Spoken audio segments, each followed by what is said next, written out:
Today I'd like to show you the entire process of making an American Girl doll dress. Hopefully this video will take some of the mystery out of sewing for you. I'm using a pattern from Pixie Faire designed by Keeper's Dolly Duds. It's called Sweet 70s. I have cut out the pattern pieces for view B on a double layer of fabric using the cut guide on the pattern for how to arrange the pieces and how many to cut. Some of the pattern pieces have been cut more than once according to the count labeled on those pieces. The fold of my fabric was on the left side, which is utilized to create the bodice piece and the bodice facing. To get started, lay out the bodice piece and both back pieces. Place the pieces right sides together, lining them up at the shoulders. Pin along the shoulder edges on both shoulders.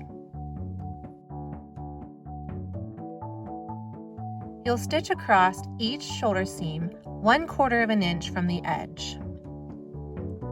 As you can see, I stitched my seam and also serged along the edge, which will help this garment hold up well over time. I also ironed flat both shoulder seams. Now that the bodice is connected to the back pieces, you'll do the same thing to the bodice facing and back facings. Pin along the shoulder edges, and be sure to remove the pins as you stitch the seams together.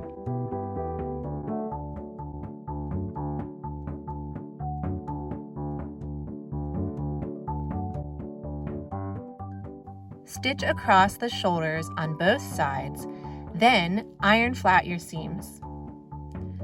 The next step is adding stay stitching 1/8 of an inch from the edge of the neck opening on each side of these pieces.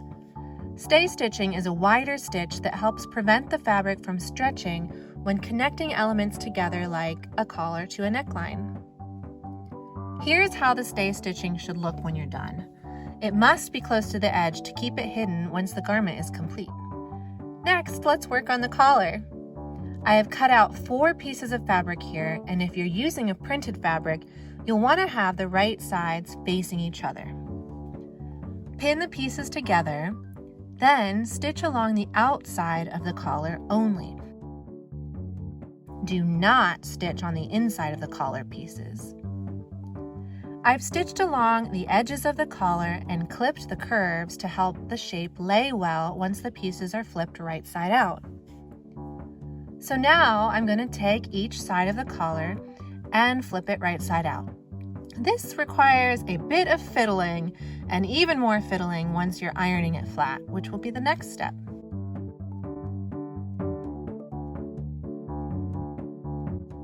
I ironed flat my pieces using the curved end of a bobby pin to press the seams into shape as I was ironing.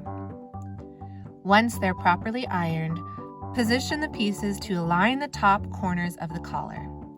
You can machine stitch or hand stitch the corners together, staying very close to the edge.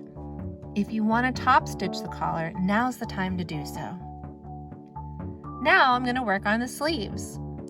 Each of the 2 sleeve pieces have been folded in half and ironed. Now I'm going to top stitch along the folded edge, 1/8 of an inch from the edge.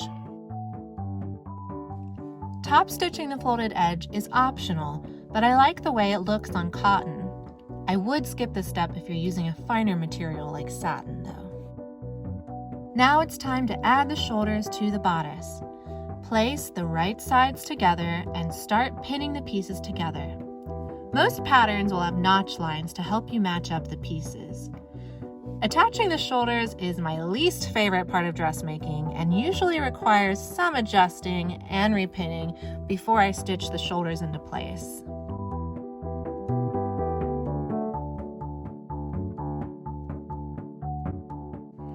Now that both of my shoulders are pinned, I'm going to take this over to my machine and stitch carefully 1/4 of an inch from the edge. Take your time so that you don't accidentally stitch gathers into the seams. You can see that I've stitched the sleeves onto the bodice and serged along the edges. Then I took it over to my iron and ironed flat the seams. You can see here where I stitched together the inside corners of the collar pieces. Now I'm going to attach them to the bodice of the dress. Place the collar right side up onto the bodice, then pin it into place.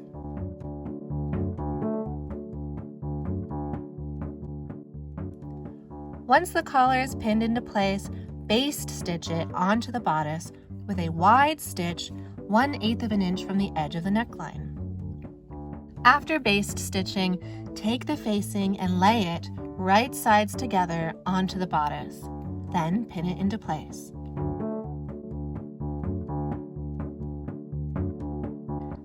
After stitching 1/4 of an inch from the edge of the back opening and neckline, you will take a sharp pair of scissors and clip the corners just like this. This will help the corners turn out nice and crisp.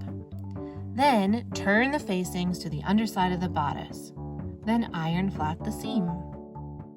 After ironing, you will want to top stitch very close to the edge of the back opening, lifting the collar to continue your stitch along the neckline and back to the other side of the back opening.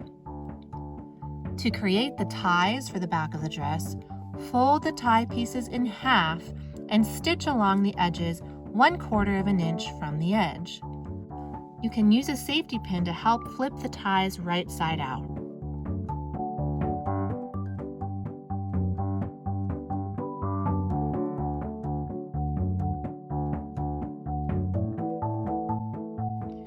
After each tie has been flipped right side out, iron it flat on the seams.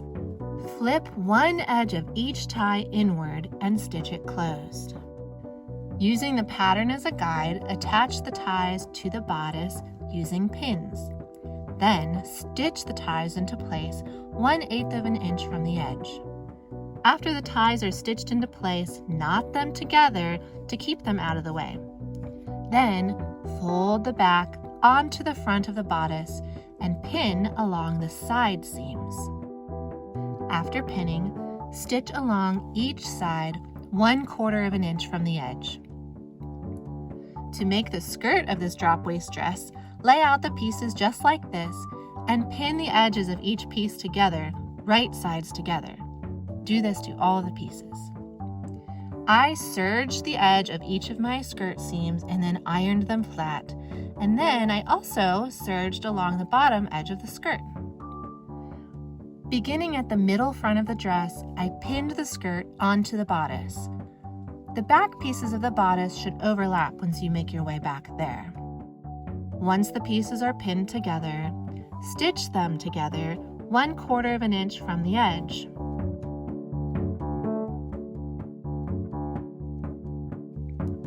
As you can see, I have serged along the edge of the skirt seam. Now I'm going to tuck the serged threads into the seam with a crewel needle and then iron flat the skirt seam so I can stitch the hem. I'm also going to add snaps to close up the back. Here you can see the finished hem and the finished snaps. I'll show you how to add snaps in a separate video. These are basic metal snaps that I've linked to in the description below. At this point, I decided to add the necktie detail of pattern view A. So I cut out the pattern piece using a lightweight cotton voile fabric. I then ironed the piece in half and stitched around the edge, leaving the center part open. After stitching the seam, I trimmed the fabric along the edges, somewhat close to the seam, to remove some of the bulk. Then I found the opening and turned the piece right side out. Because this piece is so tiny, this part does take a little bit of patience.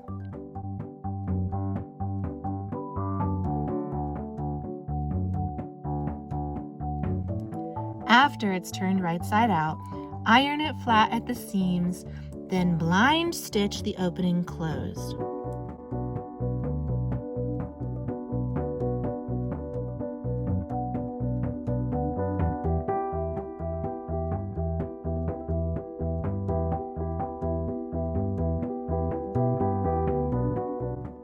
Then take the completed piece and tie it in a knot, keeping the knot in the center of the necktie.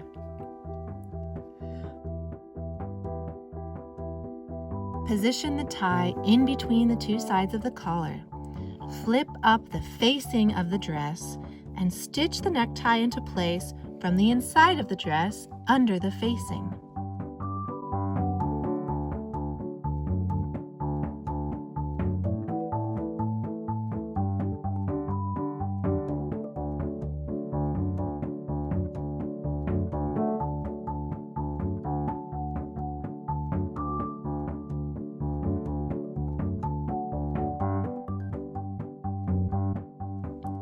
After the necktie is stitched into place, the dress is complete. Now it's time to start planning your next dress.